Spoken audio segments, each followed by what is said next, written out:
Assalamualaikum warahmatullahi wabarakatuh. Perkenalkan, saya Ade Restanti Wardah dengan NIM 4191131035 dari kelas PSPKB 2019, jurusan Kimia, Universitas Negeri Medan.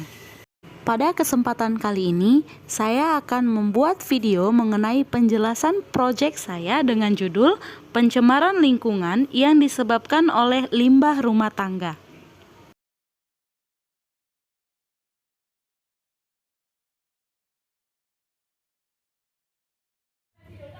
Pencemaran lingkungan adalah suatu keadaan yang terjadi karena perubahan kondisi tata lingkungan yang tidak menguntungkan.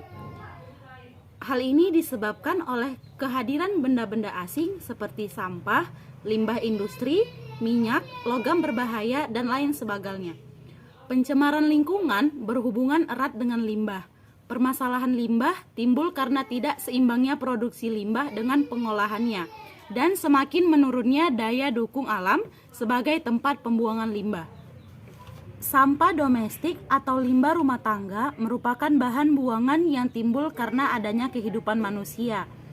Sampah domestik yang kerap disebut dengan limbah rumah tangga dapat berupa limbah padat ataupun limbah cair. Limbah padat berupa sampah dan limbah cair dapat berupa air kotor yang berasal dari aktivitas rumah tangga.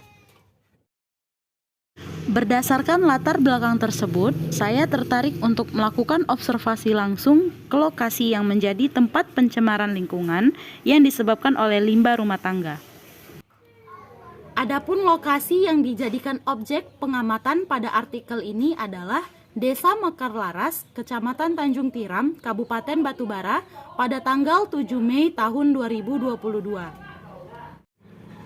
Alasan dipilihnya lokasi ini adalah kondisi lingkungan yang terdapat di daerah tersebut, di mana sekitar 80% masyarakat yang tinggal di Desa Mekarlaras membuang limbah rumah tangga mereka seperti air bekas mandi, cucian, dan sejenisnya tidak pada tempat khusus pembuangan, melainkan dibuang dan dialirkan begitu saja melalui parit yang dibuat sendiri, kemudian dibiarkan mengalir ke semak-semak belakang rumah warga.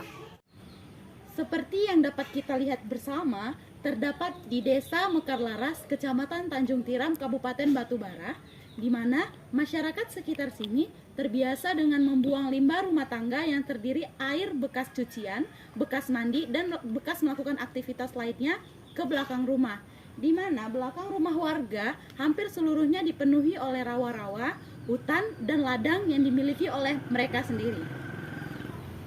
Terdapat banyak dampak buruk ataupun dampak negatif jika limbah rumah tangga tidak dibuang pada tempatnya. Selain dapat melakukan pencemaran terhadap lingkungan sekitar, limbah rumah tangga dapat mengeluarkan aroma yang tidak sedap atau aroma busuk yang dapat mengganggu kenyamanan masyarakat sekitarnya, dan dapat juga menjadi tempat-tempat tinggal hewan yang akan menjadi sarang penyakit.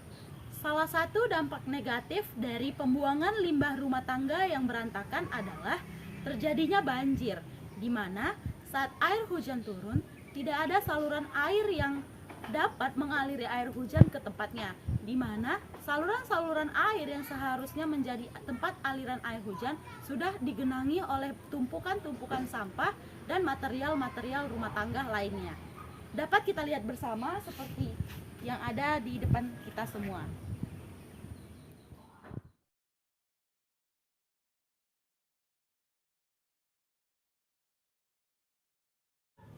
Adapun ide solusi dari pengolahan limbah rumah tangga yang ditawarkan oleh penulis adalah dengan dilakukannya sanitasi.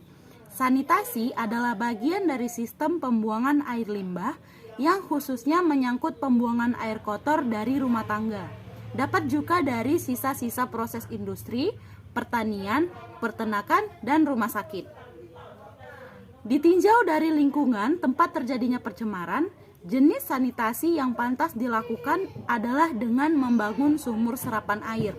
Sumur serapan air merupakan rekayasa teknik konversi air yang berupa bangunan yang dibuat sedemikian rupa sehingga menyerupai bentuk sumur gali dengan kedalaman tertentu yang digunakan sebagai tempat penampung air hujan di atas atap rumah dan meresap ke dalam tanah.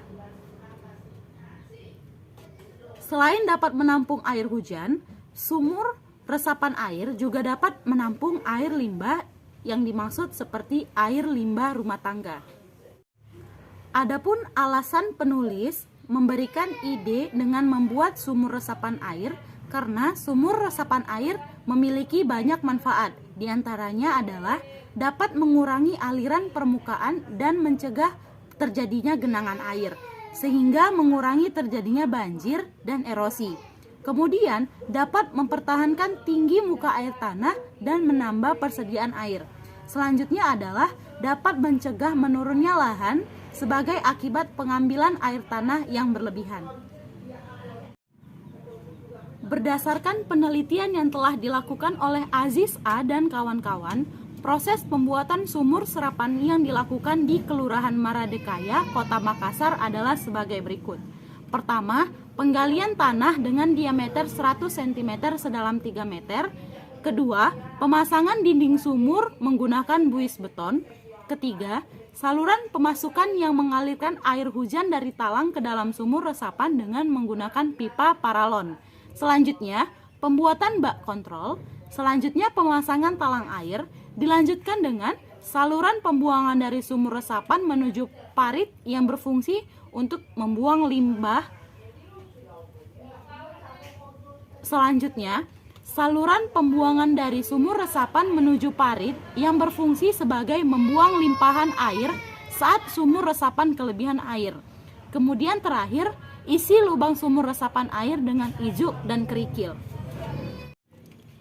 Pembuatan sumur serapan air sederhana diharapkan mampu dilaksanakan dan mampu mengatasi pencemaran lingkungan yang kerap terjadi akibat dari pembuangan limbah rumah tangga yang sembarangan di daerah Desa Mekarlaras, Kecamatan Tanjung Tiram, Kabupaten Batubara.